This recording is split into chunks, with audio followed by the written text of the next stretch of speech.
ആ മാലാഖയെ ഒന്ന് കാണണം, ഇത് കൊടുത്തില്ലേ. അപ്പോൾ ടി വി കൂടി ആ അപ്പനും പറഞ്ഞത്, ആ കുഞ്ഞിൻ്റെ അപ്പൂപ്പനും പറഞ്ഞപ്പോൾ എനിക്ക് ഭയങ്കരമായിട്ട് മനസ്സിൽ കയറി. അപ്പം കുഞ്ഞിനെ എന്തായാലും ഒന്ന് കണ്ടേ തീരും.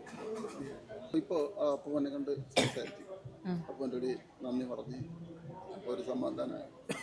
ആര്യൻ മോളുടെ വൃക്ക സ്വീകരിച്ചിട്ടുള്ള ശ്രേയുടെ അപ്പൂപ്പനാണ് നമ്മുടെ കൂടെ ഉള്ളത്. കുഞ്ഞ് സുഖമായിട്ടിരിക്കുന്നു. ഇപ്പം അകത്ത് കയറി കണ്ടിരുന്നോ?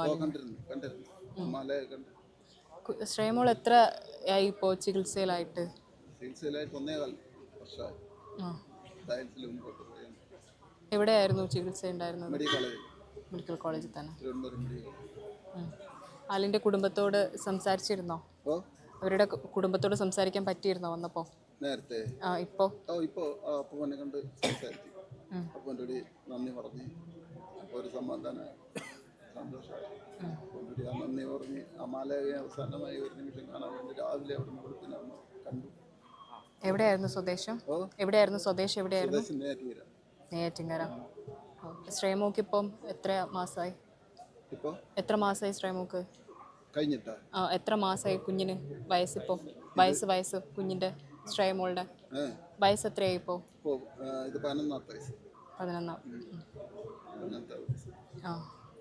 ഈ മുമ്പ് മോളുടെ ചികിത്സയ്ക്ക് പണം ആവശ്യമുണ്ടെന്ന് പറഞ്ഞിട്ട് ഞങ്ങളിങ്ങനെ ചില പോസ്റ്റൊക്കെ കണ്ടിരുന്നു.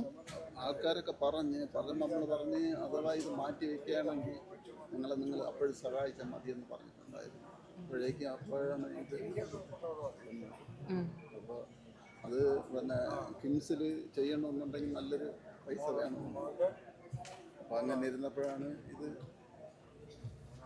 ഞങ്ങൾ അറിഞ്ഞില്ല, ഡോക്ടർ ഇതേപോലെ വിളിച്ച് പറഞ്ഞതുപോലെ പെട്ടെന്ന് നമ്മൾ വരണം, കാര്യമൊന്നും നമ്മൾ അറിഞ്ഞില്ല. പെട്ടെന്ന് വരണം. അവരൊക്കെ നല്ല സഹകരണം. മെഡിക്കൽ കോളേജിലെ ഡോക്ടർമാരും അവിടുത്തെ ജീവനക്കാരുടെ ജീവങ്ങളെല്ലാം ആ ഓപ്പറേഷൻ സമയത്ത് എല്ലാവരും വളരെ ഒരു മാസം കൊണ്ട് പേപ്പറൊന്നും ശരിയാക്കാൻ പറ്റാത്തത് 2 മണിക്കൂറുകൾ കൊണ്ട് അവരെല്ലാവരും വളരെ പ്രയത്നിച്ച്. പിന്നെ എടുത്ത് പറയാനുള്ളത് അസുഖസമ്മയുടെ ഡോക്ടർ നല്ല രീതിയിൽ എല്ലാത്തിനും ഒരു നല്ല സഹായം.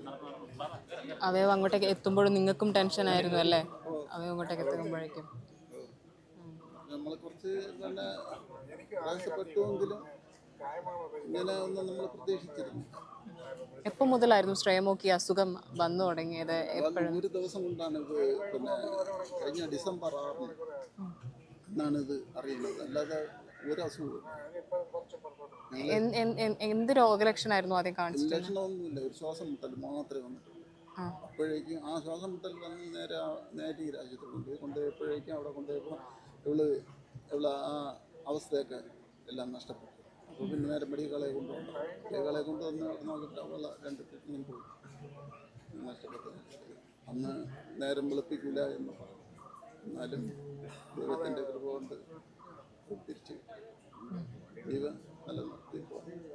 അതിന് വളരെ നന്ദി ദൈവത്തിന് പറഞ്ഞു. ഇനി ചികിത്സയ്ക്ക് പൈസ ആവശ്യമുണ്ടോ? എങ്ങനെയാണ് നിലവിലെ അവസ്ഥ? മുന്നോട്ടുള്ള അത് ഡോക്ടർ പറഞ്ഞ് മെഡിസിനൊക്കെ നല്ല പൈസയ്ക്കൊക്കെ വരും എന്ന് പറഞ്ഞു. അത് തീർച്ചയായിട്ടും നിലവിൽ സഹായിക്കാൻ ആളുകളുണ്ടോ? ഇങ്ങനെ ചികിത്സാ സഹായം അങ്ങനെ എന്തെങ്കിലും ആയിട്ട് ആരോടും ഇങ്ങനെ ഇത് പറഞ്ഞിട്ടില്ല. അപ്പോൾ ആൾക്കാരൊക്കെ ഇങ്ങനെയൊക്കെ നമ്മളെ സഹായിക്കുന്നുണ്ട്. അവരൊക്കെ വളരെ നന്ദിയുണ്ട്. അവരെ കൊണ്ട് കഴിവുള്ളതൊക്കെ നമുക്ക് നാട്ടുകാരും അവർ സഹകരിച്ചിട്ടുണ്ട് എല്ലാവരും. ഇവിടെ ഇപ്പോൾ ഈ സമയത്ത് വരണമെന്ന് തോന്നിയത് എന്തുകൊണ്ടായിരുന്നു?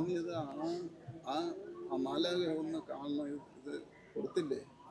അപ്പോൾ ടി വി കൂടി ആ അപ്പനും പറഞ്ഞത്, ആ കുഞ്ഞിൻ്റെ അപ്പൂപ്പനും പറഞ്ഞപ്പോൾ എനിക്ക് ഭയങ്കരമായിട്ട് മനസ്സിൽ കയറി. അപ്പം കുഞ്ഞിനെ എന്തായാലും ഒന്ന് കണ്ടേ തീരും. ശരി.